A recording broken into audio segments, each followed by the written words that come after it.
to have a people that won't allow their excuses to become crutches anymore. Because the crutches excuses actually are the crutches of the uncommitted. That's good. And I want to get us to a point where we can transition. Some of the changes that's going to be happening, it's nothing that I've done to myself, it's because I was persuaded by what I saw when the Lord was visiting me. And I had mixed emotions, but I know it was Abba Father speaking to me. Amen. Mm-hmm. So I want to try to do some spring cleaning in the winter, so we can get on the same page, so we can actually have the same mind, and then we can have the same judgment, and then we'll reap the fruit of having the same mind because the judgment is the same. So we won't have to have a false balance as it relates to who God is and what God is requiring and His expectations for us and towards us. You know, it's important. If you need a title, it is 3 words. It is time. That's all I could hear resonating in my spirit. It is time. You have to have rigor mortis not to know that God has put His finger and His voice is echoing all through the corridors of our hearts and in our mind. And it's very imperative.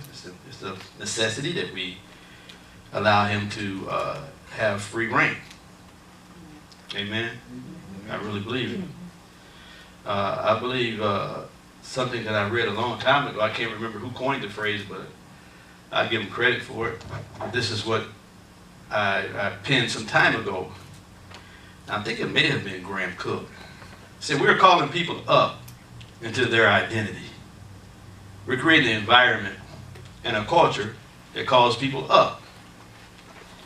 And accountability is calling people up in their identity.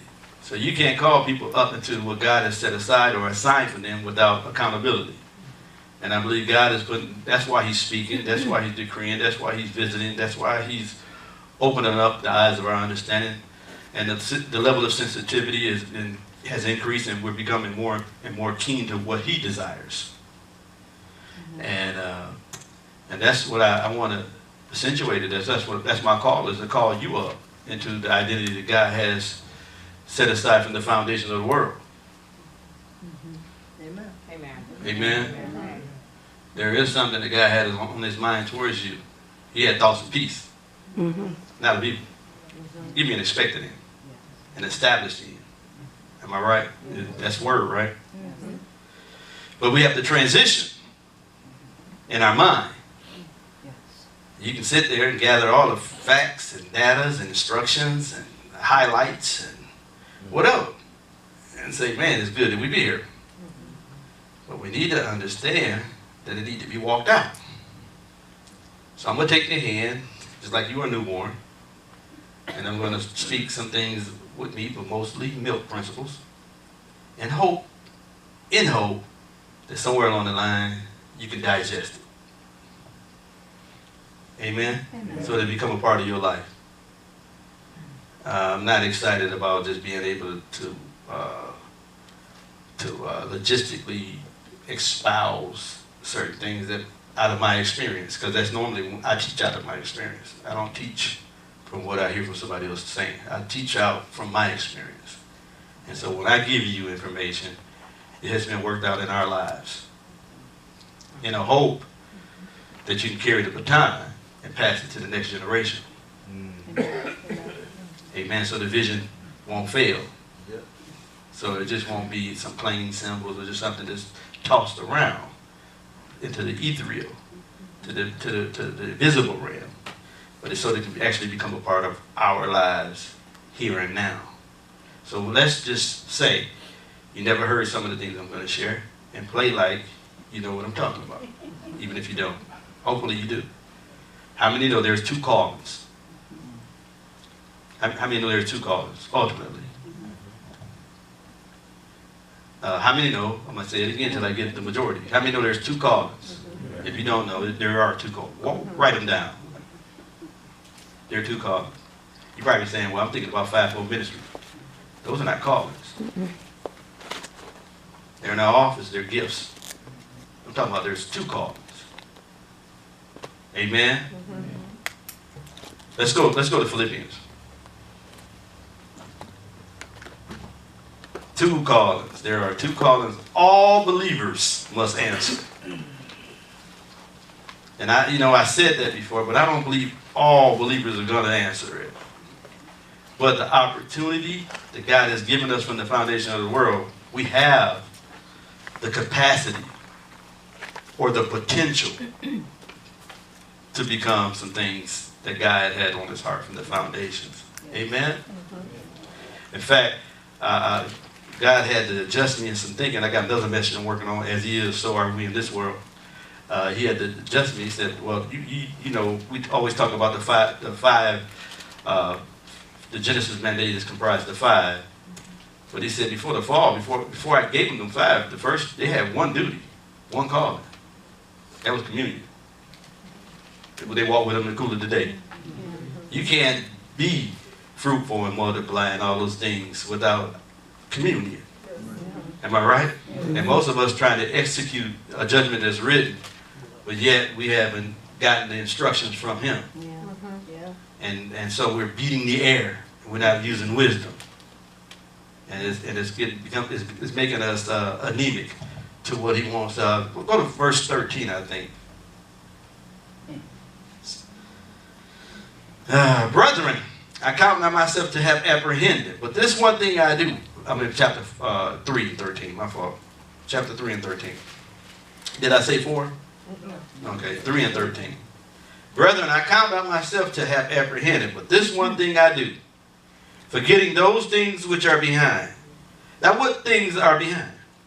You have to go farther up in the chapter, the first, 8, 9 verses. He talks about his religious pedigree. He said, I have to forget about my religious pedigree. I sat at the feet of Gamaliel, so I'm pretty familiar with the Mosaic system, but I have to leave that behind. So let's modernize it. Let's make it for us. There's some things that need to be left behind, am I right? Some of the charismatic Pentecostal stuff, the fluff and buffs, some of the ecumenical Protestant ways that we have need to be what? Left behind. Some of the old patterns and ways that religion has deemed as necessary are no longer sufficient. Am I right? So we have to be able to forget those things which are behind and reach forth unto those things which are what? Before. There's some things that are before. What are those things that are before? The kingdom. Didn't Jesus go as a forerunner? Did he go somewhere? Where did he go? Come on, y'all, walk with me. I know he lives in us, but theologically he went to a place. And we know the place is a dimension, but where did he go? He went beyond where? The veil.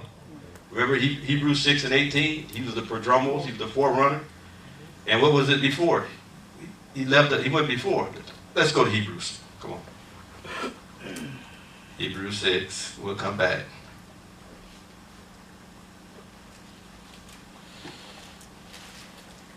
So we got to leave some things behind. I mean, however we was in 2017, how we were before we came into this building tonight, we got to be willing to leave it behind. Whatever mental state you had before you about to hear what I'm about to enunciate, you want to leave it behind. I don't know if you're willing to, but it's important that we do. Hebrews 6 and 18. Well, 19. It says, which hope we have as an anchor of the soul, both what? Sure and what? Steadfast. Strong convictions, and there's a level of continuity, a level of commitment. Remember I said excuses are for the uncommitted. So you got to be sure and steadfast, which enter into that, which within the what? Veil. How many know he went in beyond the veil? It means he went to the next dimension. Right? He didn't necessarily go into a physical temple. We know that the veil was on the temples that was structured in the earth, but he went into the heavens beyond the veil. Am I right? Y'all read the same Bible I'm looking at? Yes. Okay. And he said we have a hope as an anchor to our soul. We have a lively hope that's an anchor. That anchor brings a level of assurance and stability. a level of conviction and continuity. That's what sure and steadfast means. Remember Paul wrote to the church in Corinthians, he said, steadfast, unmovable, always what? Abounding in what? The work of the Lord. What is the work of the Lord? To identify the veil, to discover the hope that he set aside for us. So that we no longer have to be stuck in the earth, in the way we live, in the way we think, in the way we perceive God. You following me? Yes. So we're on a journey to go beyond that veil. That veil could be understanding. It's a litany. It's a litany amount of what the veil is. But it says, whether the forerunner is for us entered, even Jesus made a high priest after the order of Melchizedek, which we can't even talk about. We can't even go in there. We're not ready to eat that stuff. Melchizedek priesthood. That's what he went to do. He went beyond the veil to become, because he was establishing a new priesthood. But you can't be Melchizedek without sonship.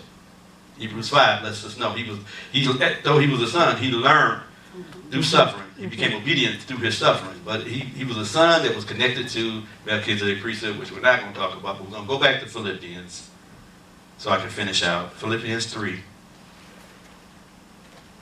So those are reaching forth to those things which are before. So that's the thing that's before. Jesus went as a prodromos, as a pioneer. He went to prepare a place for us, that where he is not where he was, where he is, present tense, we may be also. If it don't happen in you, It'll happen for you.